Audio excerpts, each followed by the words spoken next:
Hello there, we are Geeks Assembled and we have gathered here once again, and this time we're going to talk about a film starring Bill Murray, which is Scrooged. Yep, Scrooged. And let's go to Brian first. What did you make of this film, Brian? What's your opening thoughts on Scrooged? Already? Okay.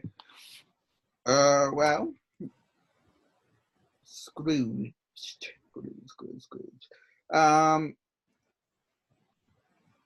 Honestly, what I thought of this film, I enjoyed it. I thought it was a great film. Great acting by Bill Murray. This is kind of like to me. It was kind of mostly it is like a modern day Christmas Carol. Mostly. What made you think that? Well, the fact that the movie is called Scrooge, and it is a bit of a giveaway, isn't it, Brian? It's a modern day. It's a reimagination, isn't it? It's a reimagination. Reimagination, modern day, whatever you like to call it. It's mostly a Christmas Carol in a sense. But this is my first time seeing this film, and I really liked it, enjoyed it. Bill Murray was amazing, and I didn't even realize that Indiana Jones star Caroline Allen was in it from the Raiders of the Lost Ark. There you go. And also, I was surprised to see John Glover in this from Smallville. He played Lionel Luthor in Smallville. He was very young in this. It's like he was very young in Goonies, the second Goonies. But yeah, I honestly enjoyed this film. I thought it was a great film. Thumbs up. 2 thumbs up. Oh, wow. Pleased you enjoyed it. Let's go to Germany with Beef Dad. What do you make of this film, Beef Dad? It beats me sometimes why they have to feel that it's necessary to reimagine a classic film like A Christmas Carol. Why the hell does Hollywood have to interfere with it and reset it in America? I find it really, really annoying. There's a couple of good performances in it, obviously. The ghosts are good in their way. Carol Kane playing the ghost of Christmas Present is just mental. David Johansen as the ghost of Christmas.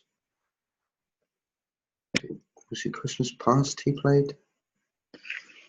Brilliant. And yeah, as I say, there was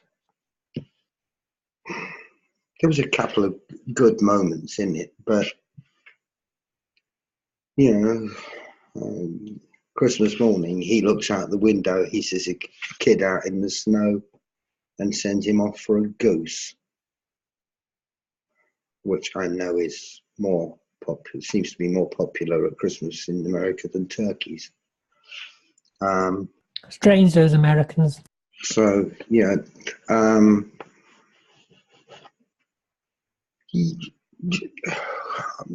It was a pleasant surprise to see Robert Mitchum. Hadn't seen him in the film for ages and ages and ages. Bill Murray, to be honest, got on my nerves because he's just so completely off his head. He's just totally manic, and I don't honestly find that amusing when someone is as manic as that. Michael J. Pollard, that played Herman. I'll always remember Michael J. Pollard in what was it? Oh dear, gone. Yeah, the one about the gangster and his girlfriend. They end up being. Bonnie and Clyde. That's it. Yeah, yeah. Michael J. Pollard was in that, and I loved him in that. But then it was an American Story, and of course Lee Majors making a sort of guest appearance, Robert Goulet making a guest appearance, John Houseman doing the narrator, Buddy Hackett, of all people, playing Scrooge in the television version that they filmed live. But yeah, as I say, for me, I think really that Karen Allen was good, but the high spot was Carol Kane playing the Ghost of Christmas Present. That's it. And I think I know what Lee's favourite moments in this are going to be, but I think I know Lee's favourite character is going to be, don't I, Lee? What are your opening thoughts? I totally disagree with Beef Dad. Yes, it's a retelling of a classic tale. Yes, it's sort of modern take, but you've got to realise now it's 29 years old, this movie. It's set in America, so what? It's just a retelling. It's a comedy version, and yes, Bill Murray can go over the top, but in this, he was quite funny. He was trying to rekindle with Karen Allen. I enjoyed this. It's to be honest, I think this is a very good retelling of a classic story. And it's got one of my favourite songs in it by Al Green and Annie Lennox. Put a Little Love in Your Heart. I just love that version. I mean, I know it's not an original, but their version of it is my favourite version of the song. And it just goes so well with this this movie. Yeah, and it was good to see John Forsythe in this movie as well. Everybody knows him as Blake Carrington and the voice of Charlie from Charlie's Angels. But yeah, it's good to see him in this. I enjoyed this. It's one of my favourite sort of Christmas movies. Over to you, Alid. Oh, that's but I won't tell you. I won't tell you what my favourite character is yet. Well, I know it's a fairy of the present, the Ghost of Christmas Present. Oh, just beating everybody up. Yes, Carol Kane. Okay. Yes. And I just want to add that. No, you can't add anything. No, you've had your go. Go on. You're all right. I was just gonna say that I recognize the actress that plays Ghost of Christmas Presents from Gotham. Oh, was she in Gotham? Was she? She played she plays Penguin's mother. Yep, she played the Penguin's mother. Yeah. Well, there you go. See, when you watch these films, Brian, you notice all of these people, you know, because you watch a lot of stuff, just not our stuff. Let's move to Alex and Susan. What's your opening thoughts? Okay, well, Susan, do you want to start or shall I? You might as well start, Alex. You've got the microphone. Well, I mean, I know a lot of people, again, that love this movie. I agree with Beef Dad. You don't need to tell the same story 1,000 times. They've also tried to do that with It's a Wonderful Life as well. And really, the original's the best. You don't need to do 10,000 versions. It does have great special effects. It is a star-studded cast. Although, I don't know if it's for the right reasons. Groundhog Day is a better movie and more enjoyable than this. I guess they were trying to have an in-joke of an in-joke of an in-joke, and a lot of the jokes about television are actually good. But maybe it's trying to be a little too cute and a little too cruel for its own good. And that's why I don't like it, because it's kind of like, and then at the end, Bill Murray's kind of screaming at the camera. It's kind of like, no, I understand he's angry, but he had a woman that loves him, and he didn't need to be that obsessed about his job. And so if he's obsessed about his job and alcoholic, that's actually his fault. That's nobody else's fault. So, I understand that, you can't buy food without money, but you don't need to treat everybody else rotten to do it. So I'm not exactly sure what the lesson was for the movie. I'm not exactly sure why he's being manic. Yes, he has always played sort of the jerk, the snobby, snide jerk, and he's very good at it. And I understand that they wanted to do a change from, being too sweet and reminding people too much of Ghostbusters or reminding people too much of Steve Martin and Robin Williams in the early 80s. But the thing is, it just comes off as sort of brash. And that's okay for 30 minutes, but not for the whole time. And then at the end, he's screaming at the camera. And, if you want to do Buffalo Bill with Dabney Coleman, just watch the TV show on video. You don't really need to bring it into Scrooged. So I actually do. It's funny that you brought it up, Brian.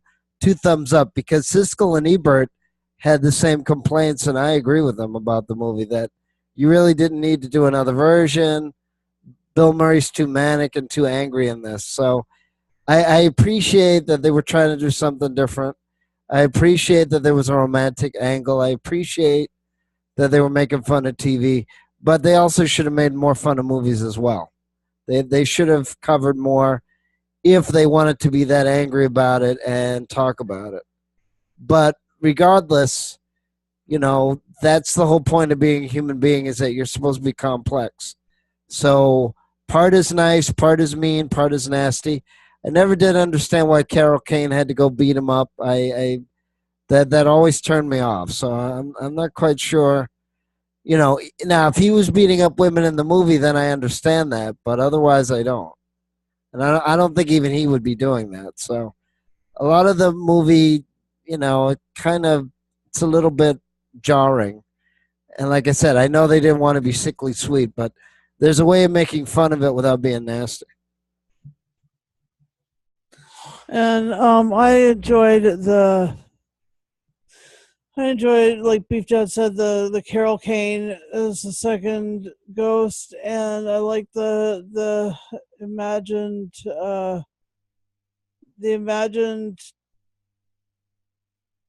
Christmas show that they were going to do for Christmas with, explosions, and it was more a Michael Bay meets Christmas.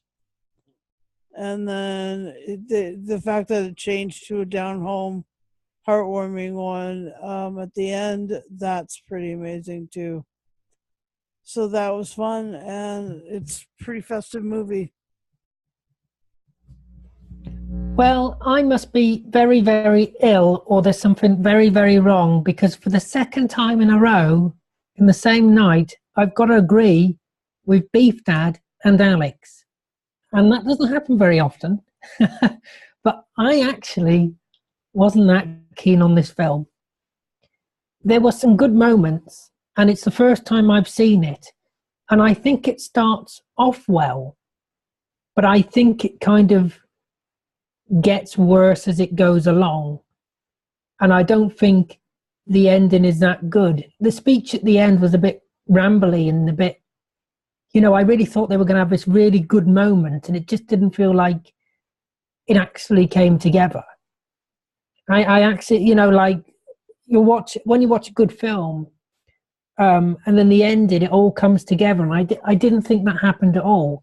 And I think, like I say, the film got worse as it got on. Like, it interested me at first, like he wanted to do a Christmas TV show with all explosions and things like that wasn't really Christmas and stuff like that. But as it went on, I just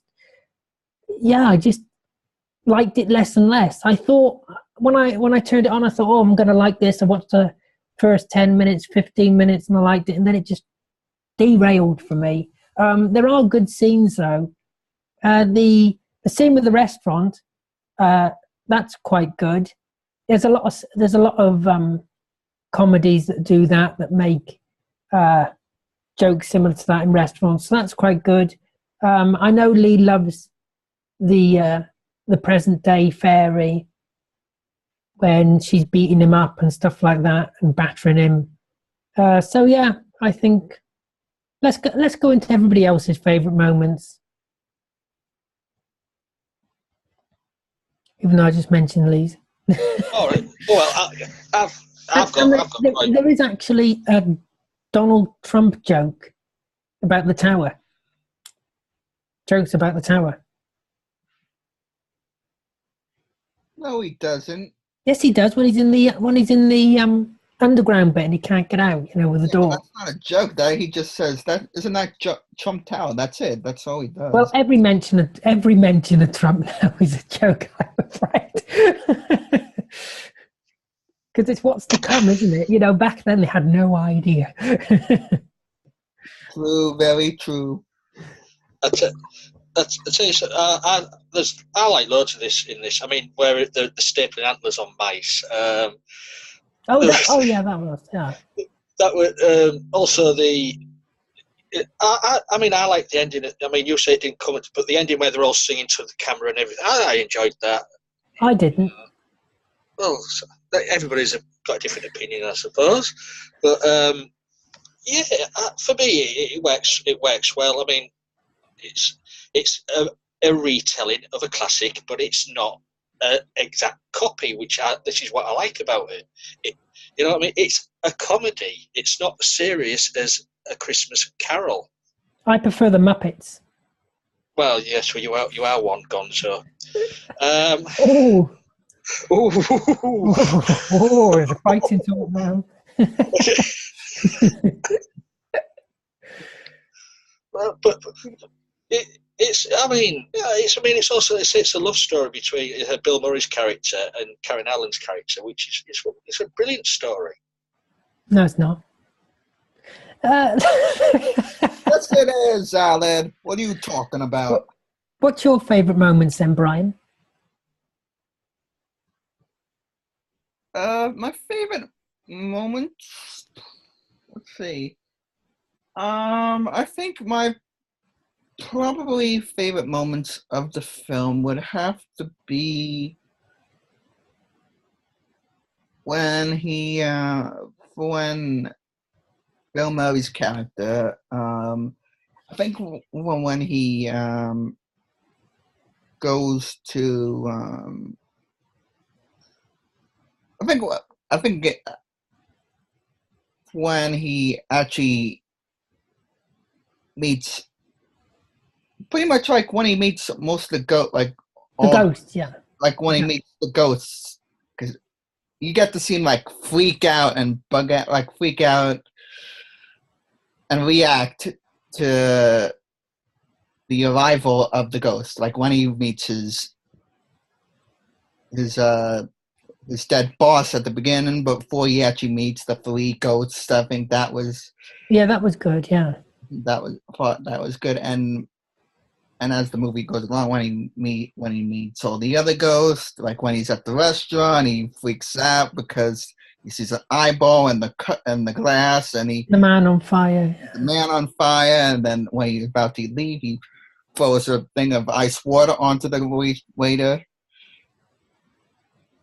So yeah, pretty much like all the interactions with all of the ghosts, they meet the past, the present ghost, and future, where he dies, the Grim Reaper, the Grim Reaper ghost. So yeah, like mostly those scenes, I think probably would be my favorite. Like most of them, like pretty much my favorite parts within the film. So I do have to say, because I made it out like I didn't like the ending at all, kind of. But now thinking about it, I did like the crazy ex-employee. I thought all his scenes were good. Where he's down on his luck at the beginning, he gets splashed with water. His alcohol drops out the bottom of the bag, and in the end, he comes for revenge to kill his former boss. I thought he was a good character.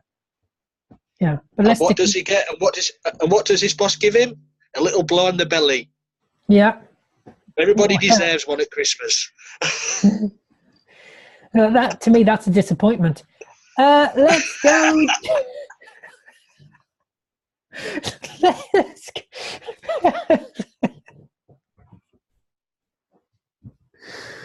Oh, jeez. Let's stick with favourite moments. And Alex and Susan, have you got any favourite moments? Well, I mean, I like the jokes about TV, basically. Like I said, I also think this movie was probably trying to tell 5 stories in one, as well as doing the Christmas Carol. But I did enjoy the in jokes about television. But other movies have done it better. Airplane, UHF. Yeah. There's been other, As a matter of fact, there was even one that Bill Murray was in called Quick Change or Small Change, where he actually robs a bank. And that had a lot of funny jokes in it as well. Go ahead, Susan.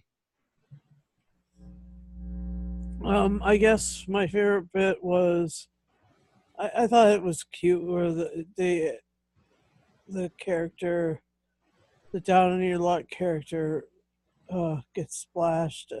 Yeah. That was sad, but true. And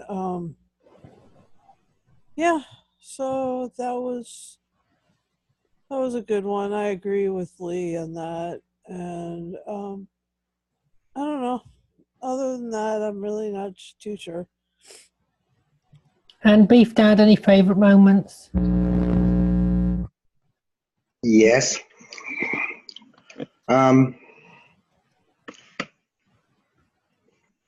I know Alex doesn't like violence, but for me, it worked in this film when Carol Kane beat the living crap out of him. And then later was, what's the name, guys? Elliot Loudermilk, the employee that gets sacked. Yeah. What you mean, Bob Kath Goldthwait, the guy with the screechy voice? Yeah, he was brilliant. And he, the bit where he went chasing after him with the rifle, that got me. But I've got a funny feeling. Yeah, didn't Bobcat Goldthwait do? It was in Police Academy movies. Yeah, no, I'm not talking about that. I'm talking about it was a stage show. He did it on stage. Yeah, the one with the plant creature. Oh, Little Shop of Horrors. Little Shop of Horrors. I believe he did Little Shop of Horrors on stage. Oh. Which is why you got the Feed Me Seymour remark.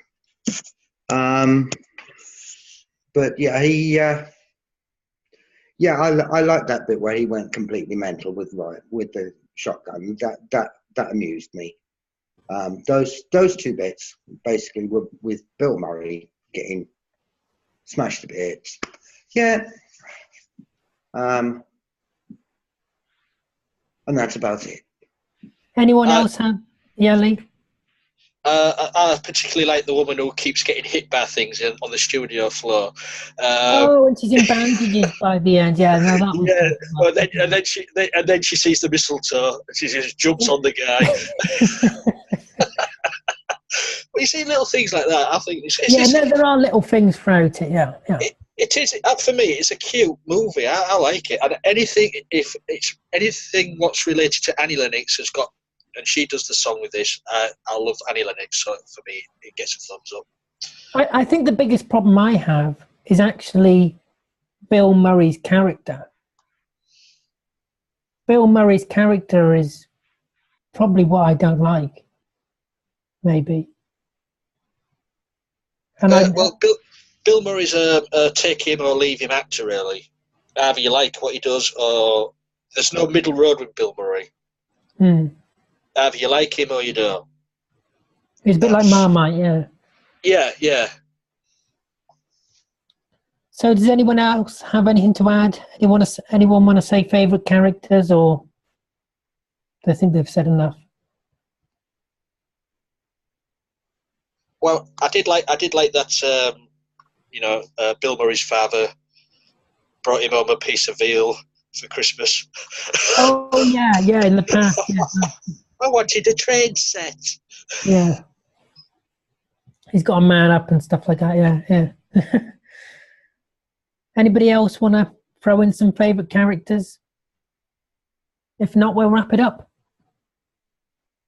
Nope. All right, then we'll go to final say and score. Let's go to Alex and Susan first.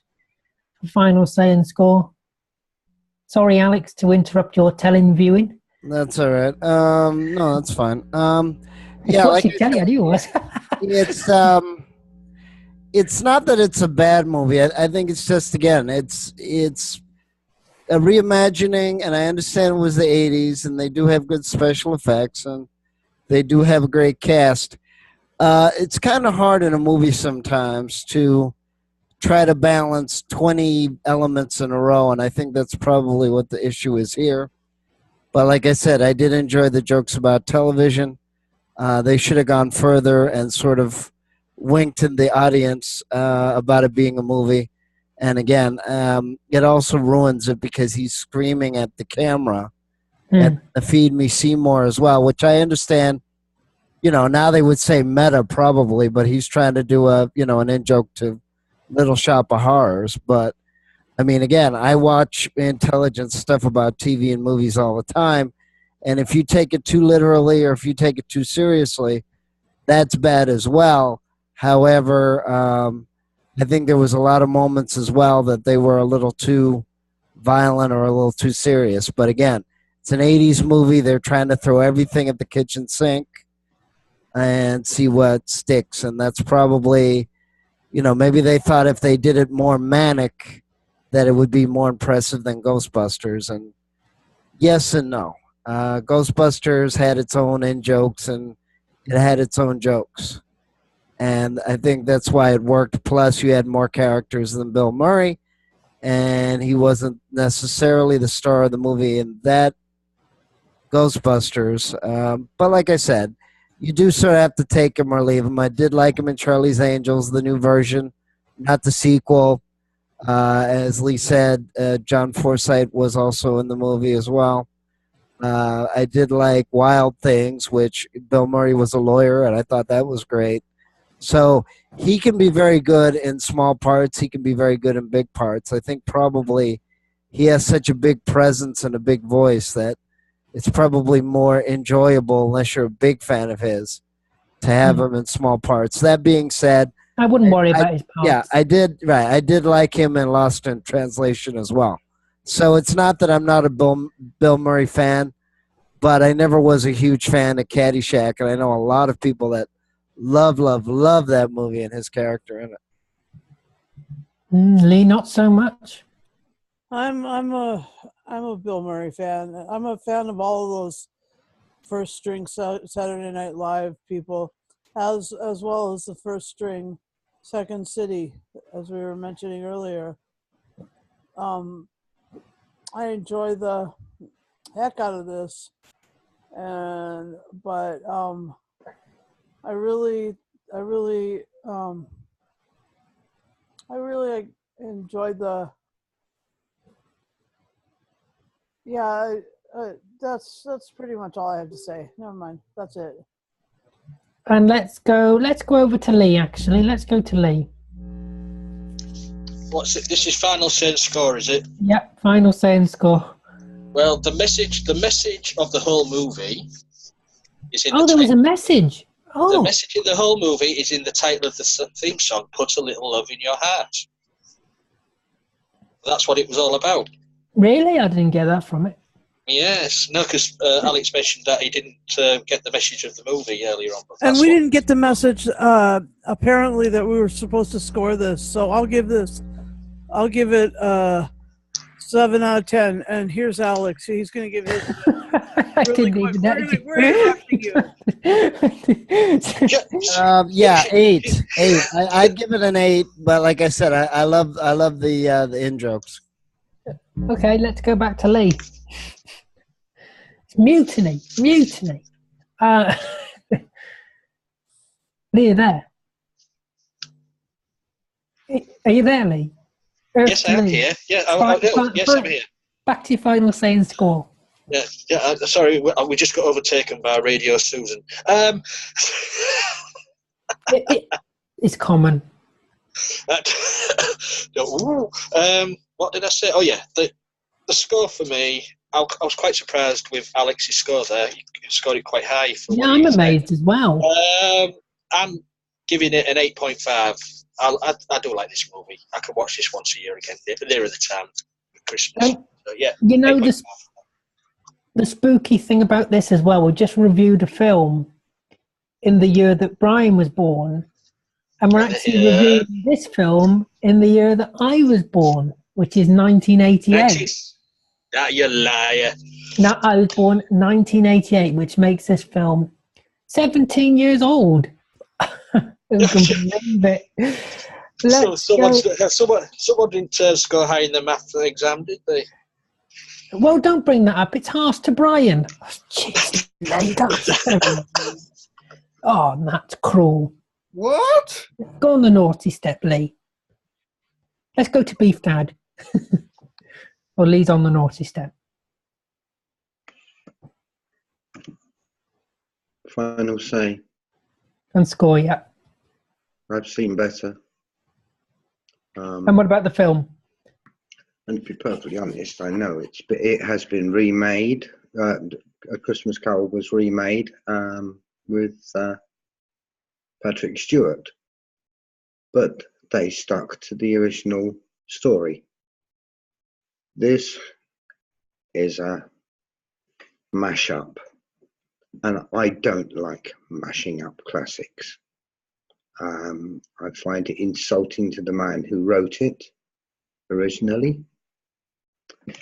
And as I say, the manic performance that you get from what's his name, Bill Murray, really does absolutely nothing to rescue the film. So for me, it gets a 4. A 4. Oh, let's go over to Brian now. Are you going to go higher or lower than the score, Brian? That's the score, than 4. Higher or lower. No, freeze. But I think what I'm going to give this movie probably, well, I enjoyed this movie. I really did. And another fact that probably another reason why I probably enjoyed this film is because it was directed by Richard Donner. Yep.